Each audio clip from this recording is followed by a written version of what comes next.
తమిళనాడులో చిన్నమనేటి కెన్పెట్టి అనే ఓ చిన్న ఊరు ఉంది. ఆ ఊర్లో ఏ దిక్కు చూసినా కేవలం పేదరికం మాత్రమే కనిపిస్తోంది. అయితే ఊరికి అవతల ఓ చిన్న గుడిసె ఉంది. అయితే అక్కడికి దగ్గర్లోనే ఉండే మాకన్ కురిచి అనే ఊరికి మాస్ కాంటాక్ట్ ప్రోగ్రాంకి హాజరయ్యారు ఆ జిల్లా కలెక్టర్. మధ్యాహ్నం అయ్యేసరికి ప్రోగ్రాం అయిపోయింది. ప్రోటోకాల్ ప్రకారం అధికారులు కలెక్టర్ గారికి బ్రహ్మాండమైన భోజన ఏర్పాట్లు చేసి పెట్టారు. కానీ అవన్నీ రిఫ్యూజ్ చేసి కలెక్టర్ కారు తీసుకుని ఒంటరిగా చిన్నమనే కెన్పెట్టి ఊరివైపు బయలుదేరాడు. చిన్నమనే కురీచి ఊర్ల మధ్యలో ఒక చిన్న గుడిసె ఉంది. ఆ గుడిసె దగ్గరికి రాగానే కారుని ఆపి దిగాడు. ఆ గుడిసెలోకి వెళ్లి చూశాడు. ఆ గుడిసెలో ఓ 85 ఏళ్ల అవ్వ కనిపించింది ఆ కలెక్టర్కి. ఎలా ఉన్నావమ్మా, ఎవరెవరుంటారు ఇంట్లో అని అడిగాడు. అయితే అవ్వకు అధికారులను చూస్తేనే వణుకు వచ్చింది. కలెక్టర్ అని తెలియకున్నా ఆయన బట్టలు బూట్లు చూడగానే ఎవరో పెద్ద ఆఫీసరే అనుకుని భయంగానే, అయ్యా నా పేరు రంగమ్మాల్, మా ఆయన రామన్, ఆయన ఇప్పుడే ఎటో పోయాడయ్యా అని చెప్పి ఏందయ్యా అని అడిగింది ఆ అవ్వ చెబుతుండగానే కలెక్టర్ ఆ పక్కనే ఉన్న ఓ చిన్న చాప ముక్కను తీసుకొని కింద పరుచుకొని కూర్చున్నాడు. అమ్మా, నా పేరు అంబళగన్, నేను ఈ జిల్లాకు కలెక్టర్ను అన్నాడు. ఆమె ముఖంలో అంతులేని ఆశ్చర్యం.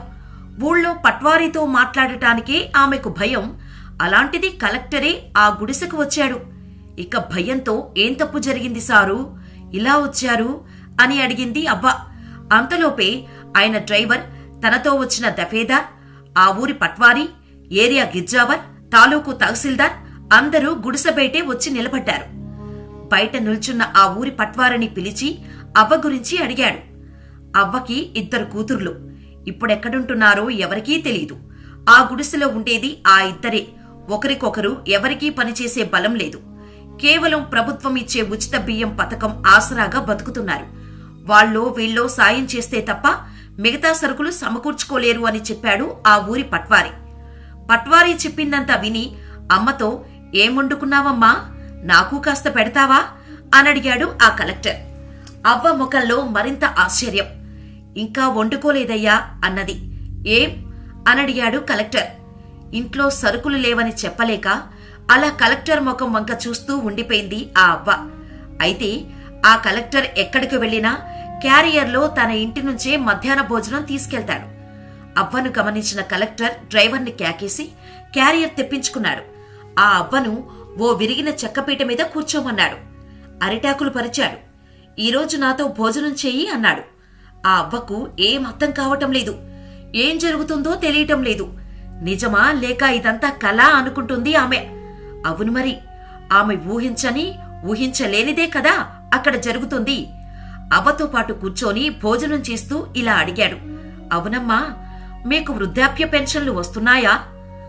అప్పుడు ఆ అవ్వ, లేదయ్యా, ఆఫీసుల చుట్టూ తిరిగి చేసి పెట్టేవాడే లేడు. మాకేమో తిరిగే ఓపిక లేదు. గంజికే డబ్బులు లేవు, పైరవీలకు ఎక్కడ నుండి తేమో అన్నది ఉన్నదున్నట్టుగా. అవ్వ మాటలు విన్న కలెక్టర్ సెకను కూడా లేటు చేయకుండా బయట నిలబడిన తహసీల్దార్ను లోపలికి పిలిచాడు. అప్పటికప్పుడు ఓ దరఖాస్తు తనతోనే నింపించాడు. ఆమె వేలిముద్ర తీసుకున్నాడు. కింద కలెక్టర్ సంతకం. వచ్చే నెల నుంచి ఆమె ఇంటికి పెన్షన్ అందాలి అని చెప్పాడు. అంతే. ఆ అవ్వ ముఖం అందంతో వెలిగిపోయింది. అయితే ఒక ఇంట్లో ఒకరికే పెన్షన్, మరి ఆ ముసలాయనకెలా అనే అనుమానం వచ్చింది. దానికి తహసీల్దార్తో ఆ ముసలాయనకు కూడా ఏ పథకం కింద ఏ ఇవ్వవచ్చో చూసి తనకు ప్రపోజల్ పంపించాలని చెప్పాడు. అంతేకాదు, ఆ తాలూకాలో పెండింగ్లో ఉన్న పెన్షన్ల దరఖాస్తులను వెంటనే క్లియర్ చేసి ఫైనల్ సంతకం కోసం కలెక్టరేట్కు పంపించాలని ఆదేశించాడు. ఆమెతో మాట్లాడుతూనే భోజనం చేసేశాడు. సరేనమ్మా, మా అమ్మతో కూర్చొని భోజనం చేసినట్టుగా ఉంది అంటూ నమస్కరించి అక్కడి నుండి వెళ్లిపోయాడు.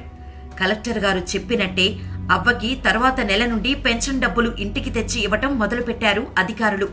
అయినా ఆ రోజు అక్కడ జరిగింది ఆ అవ్వ ఇప్పటికీ నమ్మలేకపోతుంది. నిజానికి ఆ కలెక్టర్ అనుకోని వెళ్లారో అనుకోకుండా వెళ్లారో ఆయనకు తప్ప మరెవ్వరికీ తెలీదు. కాని ఆయన చేసిన ఆ చిన్న పని మాత్రం తన చుట్టూ ఉన్న అధికారుల్లో విపరీతమైన స్ఫూర్తిని నింపింది. మరి ఐఏఎస్ అంబళగన్పై మీ అభిప్రాయాన్ని మాకు కామెంట్ ద్వారా తెలియచేయండి. మరిన్ని ఇలాంటి స్టోరీస్ కోసం మన ఛానల్ని సబ్స్క్రైబ్ చేసుకుని పక్కనే ఉన్న బెల్ ఐకాన్ కొట్టేయండి.